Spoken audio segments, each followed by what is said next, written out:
నా పేరు నీలాక్ష. నేను వృత్తి హై స్కూల్లో 9వ తరగతి చదువుతున్నాను. ఈరోజు నేను చెప్పుకునే విషయం ఏంటంటే ఆరోగ్యమే మహాభాగ్యం.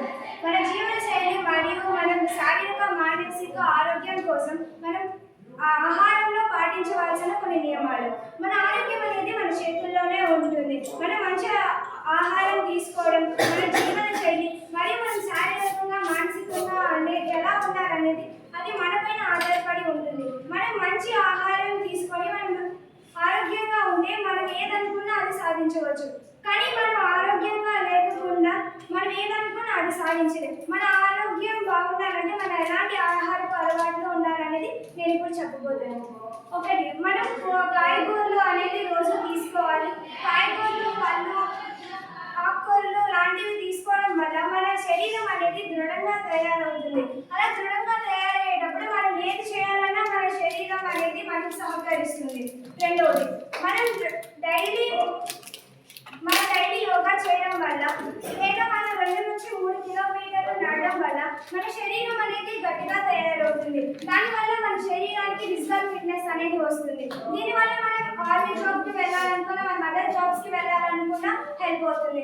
మన వృద్ధుల దగ్గరికి వస్తే వాళ్ళకి 70-80 ఏజ్లో వాళ్ళకి బీపీ, షుగర్స్ అనే కొన్ని అనారోగ్యాలు ఉంటాయి. వాళ్ళు దాని నుంచి ఎలా కోలుకోవాలంటే రోజు బుక్స్ చదవడం కానీ, అదర్ పర్సన్స్తో ఇంటరాక్ట్ అవ్వడం కానీ, దానివల్ల వాళ్ళు శారీరకంగాను మానసికంగాను ఆరోగ్యంగా ఉంటారు. మనం ఉదాహరణకు మనం కరోనా టైంలో తీసుకుంటే చాలా మంది శారీరకంగాను మానసికంగాను ఇబ్బంది పడ్డారు. చాలా మంది అందులో ఎలా చనిపోయారు అంటే మానసికంగా అయ్యో నాకేదో అయిపోతుంది అనే భయంతో చాలా మంది చనిపోయారు.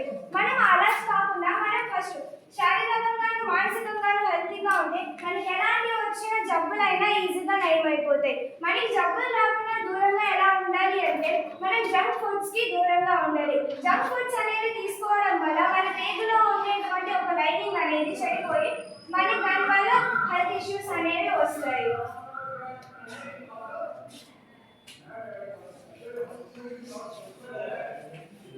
మనం ఆహారం ఎలాంటివి తీసుకోవాలి అంటే అందులో విటమిన్స్ ఉండేవి, మినరల్స్ ఉండేవి తీసుకోవాలి. దానివల్ల ఏంటంటే మనం తక్కువ ఆహారం తీసుకున్నా మనకి ఎక్కువ ప్రోటీన్స్ వచ్చేలాగా చూస్తాయి. చివరిగా నేను చెప్పదలుచుకునేది ఏంటంటే ఆరోగ్యం అనేది మనకి దేవుడు ఇచ్చినటువంటి ఒక వరం. దానిని మనం జాగ్రత్తగా కాపాడుకొని మన జీవితంలో అనుకున్న విషయాలన్నీ చూడాలి. కాబట్టి ఈ రోజు నుంచి మనం ఆరోగ్యమైన ఆహారం తిందాం, శారీరకంగాను మానసికంగాను ఉన్నాం, సరైన సమయానికి నిద్రపోదాం. నాకు ఈ ఆప్షన్ ఇచ్చినటువంటి సార్ కదా.